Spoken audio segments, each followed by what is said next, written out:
بسم الله الرحمن الرحيم.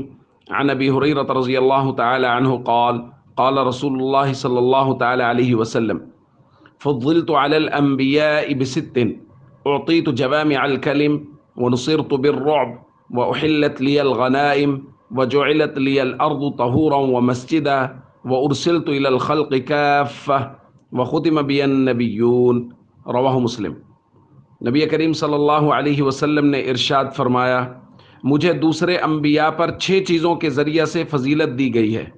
نمبر 1، مجھے جوامع الکلم عطا کیے گئے یعنی جامع کلمات۔ نمبر 2، دشمنوں پر رعب اور دبدبہ کے ذریعہ سے میری مدد کی گئی ہے۔ نمبر 3، میرے لیے مال غنیمت کو حلال کیا گیا ہے۔ نمبر 4، زمین کو میرے لیے پاکیزہ اور سجدے کی جگہ بنایا گیا ہے۔ نمبر 5، مجھے تمام مخلوق کی طرف بھیجا گیا ہے۔ اور نمبر 6، انبیاء کا سلسلہ میرے اوپر ختم کر دیا گیا ہے۔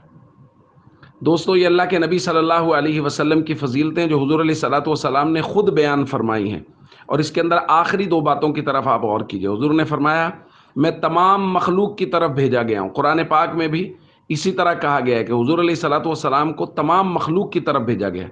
جب تمام مخلوق کی طرف، قیامت تک آنے والے تمام لوگوں کی طرف بھیجا گیا تو پھر نئے نبی کی تو ضرورت ہی نہیں ہے۔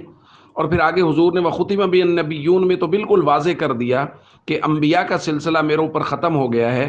اب اگر کوئی آدمی حضور کے بعد کسی کی نبوت کے بارے میں کہتا ہے کہ وہ نبوت جاری ہے، تو وہ قرآن کے صراحت کا منکر ہے کہ قرآن تو کہتا ہے کہ سارے مخلوق کی طرف اللہ کے نبی کو بھیجا گیا ہے، اور یہ کہہ رہے ہیں نہیں جی حضور کے بعد بھی کچھ لوگ ہیں، اس کا مطلب یہ کہ ان لوگوں کی طرف اللہ کے نبی کو نہیں بھیجا گیا، یا ضرورت ان لوگوں کی پوری نہیں ہوئی اللہ کے نبی صلی اللہ علیہ وسلم کی طرف سے۔ قرآن کی صراحت کا انکار کرتے ہیں یہ قادیانی، احادیث کی صراحت کا انکار کرتے ہیں یہ قادیانی، سادہ لو مسلمانوں کو دھوکہ دینے کی کوشش کرتے ہیں۔